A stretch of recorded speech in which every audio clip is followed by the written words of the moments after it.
Hey everybody, this is Chris Johnson, and I'm joined with Pastor Dan Stahlbaum, and we just wanted to take another moment to do a Beyond the Message kind of session with everybody. We've had another great weekend at East Coast Christian Center in our RSVP series, and really this is a great time for us to dig in after Sunday morning. Really, the message that we preach, Pastor Dan, we should be actually meditating on this, not just Sunday, but that word that God has given us is, a lot of times, it's even in advance of what we're about to face, isn't it? Very often. You know, I get the privilege of thinking about a message for a week or two or sometimes a month before I preach it. It used to be when I went to church, it was the other way. I would hear a message and then I'd get to think about it for a week or After the fact. that type of thing. But I think both, it doesn't matter which side you're coming at it from. The message means a lot to me because I did think about it, not just for an hour on Sunday or 30 minutes or whatever that time was, but I did get to think about it ongoing up until the time that I delivered it, and I get to deliver it 4 times, which is also helpful to me. It's really one of the ways that I grow in the Word is I get to do all that. This weekend we learned a lot about, hey, God's out front. You talked about which came first, the chicken or the egg. Which came first, your problem or God's promise, and really having the right perspective. And I know that many of us, you shared an example, and I thank you for your transparency. You said, hey, I was going through the real estate market crash, and I became problem focused. And I know that we all can relate with that. And so I was wondering, maybe just a quick question, what do you do when you find yourself, okay, I am problem focused? What are some things that we can go through? Well, I had a whole bunch of other stuff in the notes, and I think some of the stuff I would have, if you spent an hour on it instead of 30 minutes on it, I would have said would have been some things that you can kind of do a check up from the neck up or even the neck below. And I had it done with the word look. And the first thing I said was look in, what's coming out of your mouth? Because I find that whatever's in my mouth, or in my heart, comes out my mouth. Yes. And if I'm always, oh shoot, and gosh, that nothing ever works out, or whatever you want to say that way. So taking a look inside and seeing where you're at, being honest with yourself, can kind of tell you where you're at then. And then very next thing you need to do is look up.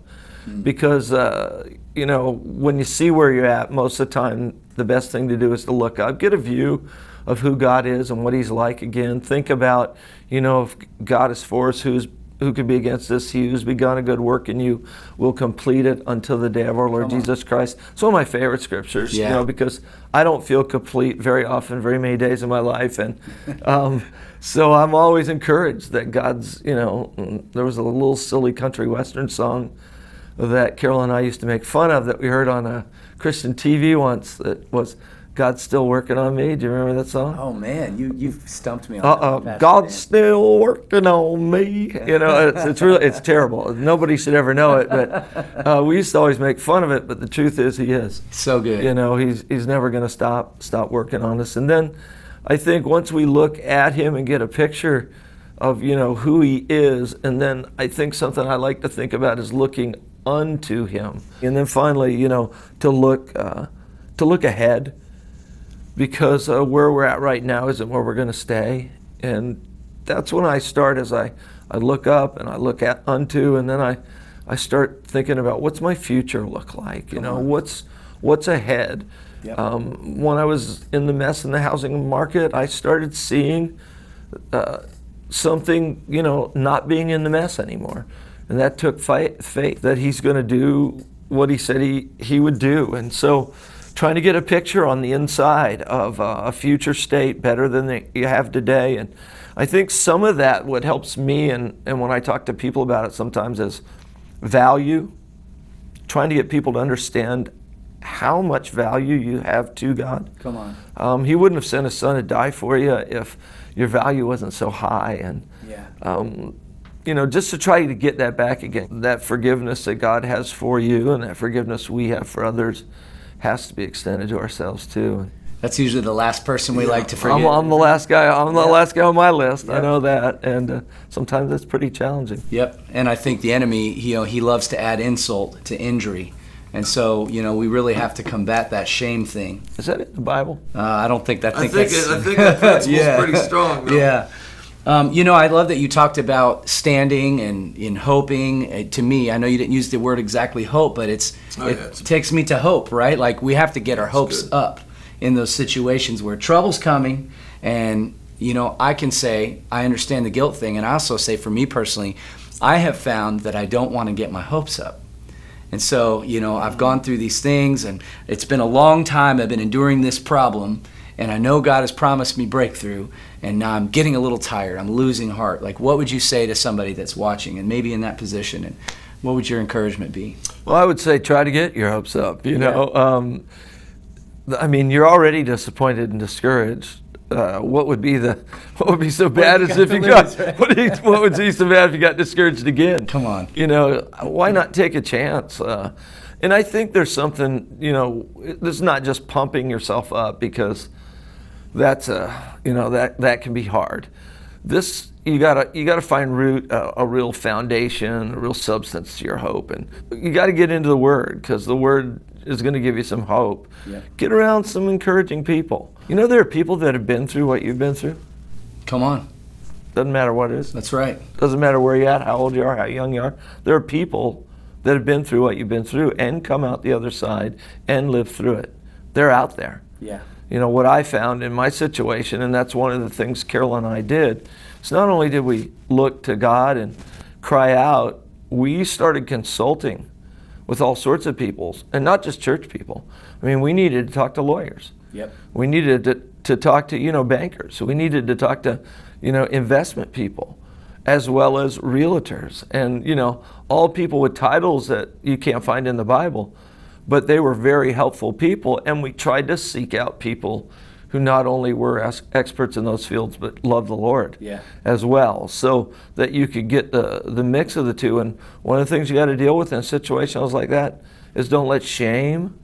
Yeah. One of the biggest reasons I see people who don't get counseling or help in an area is they're ashamed of the area they're broken in. Yep. So they don't go get help.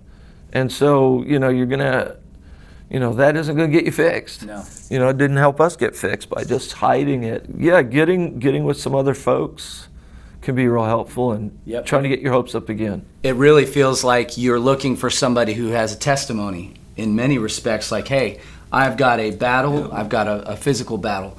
It's easy to look for pity. We've all done it. Hey, pity me. I feel so bad for myself. I've now become a victim.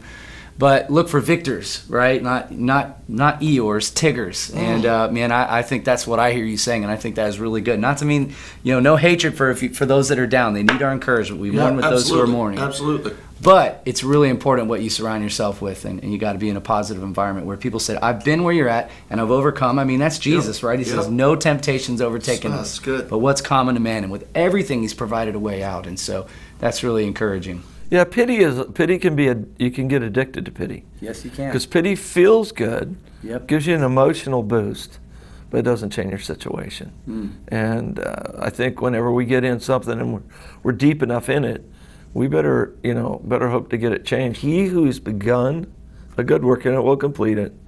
Great verse. But the other one, I think I didn't hit it enough in the message, was that God has good works before ordained. Yes.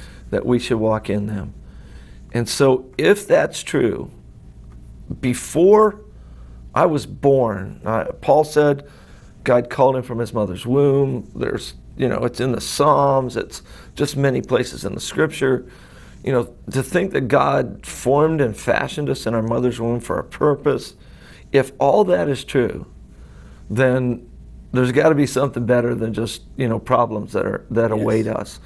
And I think that if we'll focus on those good works and think about a good God who's got good things prepared for us, and get up in the morning and say something along the lines of, this is the day the Lord has made, and I will rejoice in it, and walk into your day and your time that way, I think you'd be a lot better off. What a great way to respond to life. Yeah, That's so good. Thank you so much, Pastor Dan. Thanks, man. That's fun. Yeah, it is. We'll see you this weekend for the final message in our series for our SVP. Is that right? Well, I think actually is Peter Haas doing one of them as well? Yeah, I think so. I think we got two more in the series. So. Beautiful. We'll see you this weekend. All right.